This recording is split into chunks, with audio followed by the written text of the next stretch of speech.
राज्य आरक्षी केंद्र रीवा विरुद्ध आरोपी रमेश एवं सुरेश निवासी ग्राम खौरकोटी थाना सिटी कोतवाली जिला रीवा मध्य प्रदेश। माननीय न्यायालय दिनांक 4/12/2024 को सुबह करीब 8 बजे सूचनाकर्ता मोहन ने आरक्षी केंद्र सिटी कोतवाली रीवा का रहने वाला है।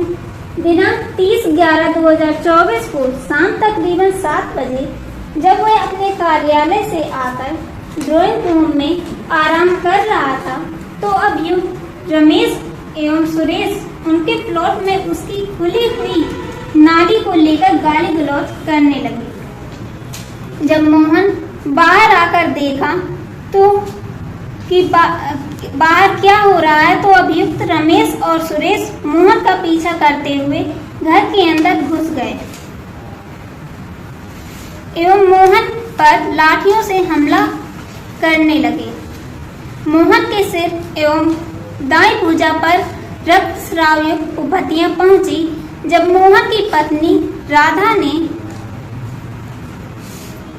बचाव करने का प्रयत्न किया तो अभियुक्त रमेश और सुरेश ने राधा को भी लाठियों से चोटें पहुंचाई, जिसके कारण उसे बाईं भुजा एवं दाएं पैर में रक्तस्राव युक्त उपाधियां कारित हुईं। जब मोहन के परिवार के अन्य सदस्यों और पड़ोसी को पता चला तो वो आए और मोहन व राधा को बचाने के लिए चिल्लाए, तो दोनों अभियुक्तों ने मोहन को जान से मारने की धमकी देकर अभित्रस्त किया और घटनास्थल से भाग गए। मोहन अपनी पत्नी सहित बिछिया अस्पताल रीवा गया एवं दिनांक 4/12/2025 को अपनी दाएं भुजा में प्लास्टर, सिर में पट्टी के साथ रिपोर्ट लिखाने हेतु सिटी कोतवाली रीवा गया एवं रिपोर्ट लेख कर आई। पुलिस द्वारा अपराध क्रमांक 946/20 के रूप में दर्ज कर साक्ष्यों का परीक्षण किया एवं शिकायतकर्ता एवं आहत को ले जाकर घटना स्थल पर नक्शा मौका तैयार किया। बिछिया अस्पताल से एमएलसी रिपोर्ट प्राप्त होने पर ज्ञात हुआ कि राधा के शरीर में साधारण उभतियां एवं मोहन कठोर एवं भौंदरी वस्तु से गंभीर उपाधियां कारित हुई। अभियुक्त एवं सुरेश को गिरफ्तार किया गया। उनके पास से लाठियां जब्त की गई एवं अन्वेषण पूर्ण होने के पश्चात अभियुक्त गण के विरुद्ध आरोप पत्र प्रस्तुत किया गया। माननीय न्यायालय आरोपी रमेश एवं सुरेश पर भारतीय न्याय संहिता की धारा 115(2), 117(2), 333, 351(2) और 118 के अंतर्गत दंडनीय अपराध के आरोप हैं। श्रीमान बीएनएस की ये धाराएं इस प्रकार हैं। सेक्शन 115 क्लॉज 2 स्वेच्छा उपति कारित करना। यह धारा उन व्यक्तियों को दंडित करती है जो जानबूझकर किसी अन्य व्यक्ति को चोट पहुंचाते हैं। इस मामले में भी रमेश और सुरेश दोनों को लाठी से सूचनाकर्ता मोहन और उसकी पत्नी राधा पर हमला करने के लिए आरोपित किया गया है। सेक्शन 117 क्लॉज 2 घोर उपति स्वेच्छा कारित करना।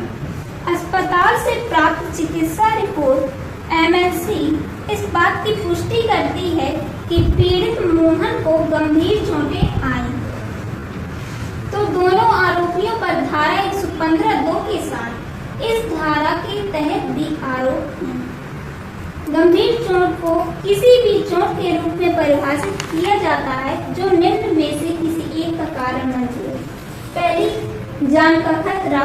दूसरी, शरीर के किसी महत्वपूर्ण अंग की स्थायी क्षति। तीसरी, गंभीर शारीरिक पीड़ा जो कम से कम 15 दिन तक रहे। तीसरी धारा है 118 खतरनाक आयुधों या साधनों द्वारा स्वेच्छा उपहति कारित करना। यदि हमले में इस्तेमाल की जाने वाली लाठी को खतरनाक हथियार माना जाए तो दोनों आरोपियों को इस धारा के अधीन आरोपित किया जाता है। खतरनाक आयुध को ऐसे उपकरण के रूप में परिभाषित किया जाता है जिसके इस्तेमाल के तरीके से मृत्यु या गंभीर शारीरिक क्षति होने की संभावना हो। बीएनएस की धारा 333 उपपत्ति हमला या सदोष अवरोध की तैयारी के पश्चात गृह अभिचार। यह धारा किसी अन्य की संपत्ति पर अपराध करने की आशय से प्रवेश करने से संबंधित है, जैसे कि हमला या उपपत्ति करना। यहाँ रमेश और सुरेश ने मोहन और राधा का पीछा किया। वो उनके घर के अंदर घुस गए और उन पर लाठियों से प्रहार किया। तीसरी धारा है 351+2। यह धारा आपराधिक अभित्रास से संबंधित है। इसमें किसी अन्य व्यक्ति को मृत्यु या घोर उपपत्ति के डर से धमकाने से संबंधित है, जिसका उद्देश्य उन्हें परेशान करना एवं कानून तोड़ने के लिए उकसाना है। इस मामले में रमेश और सुरेश ने घटना स्थल से भागने से पहले मोहन को जान से मारने की धमकी दी थी। माननीय न्यायालय अभियोजन साक्षी 1 मोहन ने अपने मुख्य परीक्षण में कहा कि घटना दिनांक व समय पर अभियुक्त रमेश व सुरेश उसके मकान के अंदर घुस आए और उसकी दाईं भुजा व सिर पर दाएं तरफ लाठियों से हमला किया।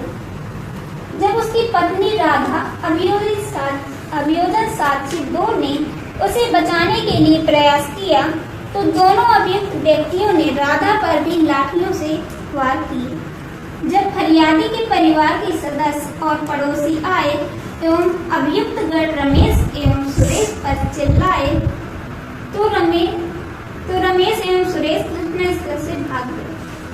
फरियादी द्वारा लिखाई गई रिपोर्ट प्रदर्श P1 तथा उसके बताए अनुसार किया गया नक्शा मौका प्रदर्श P2 है।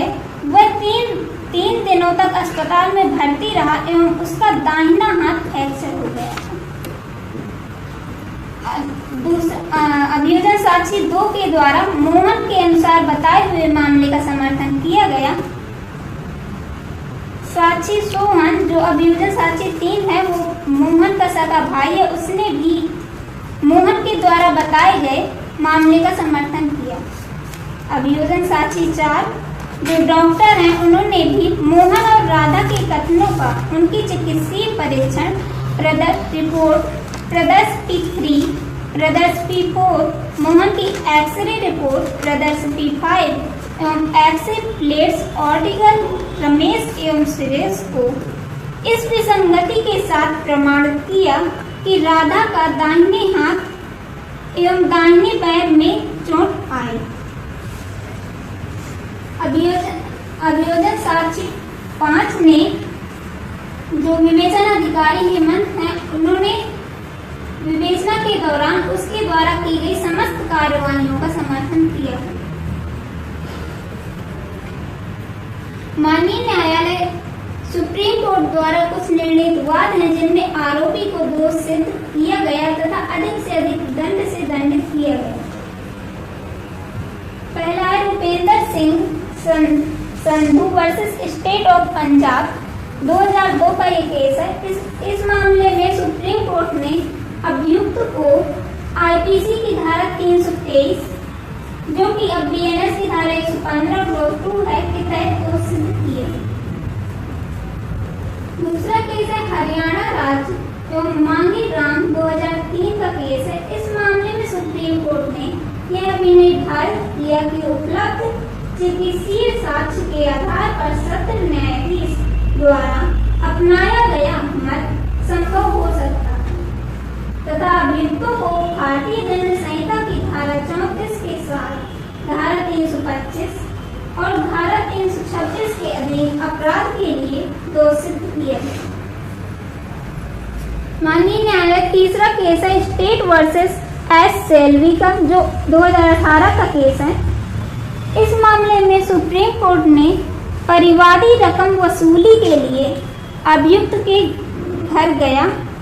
वहां अभियुक्त ने परिवादी को धमकियां दी, मारपीट की तथा धक्का देकर घर से निकाल दिया।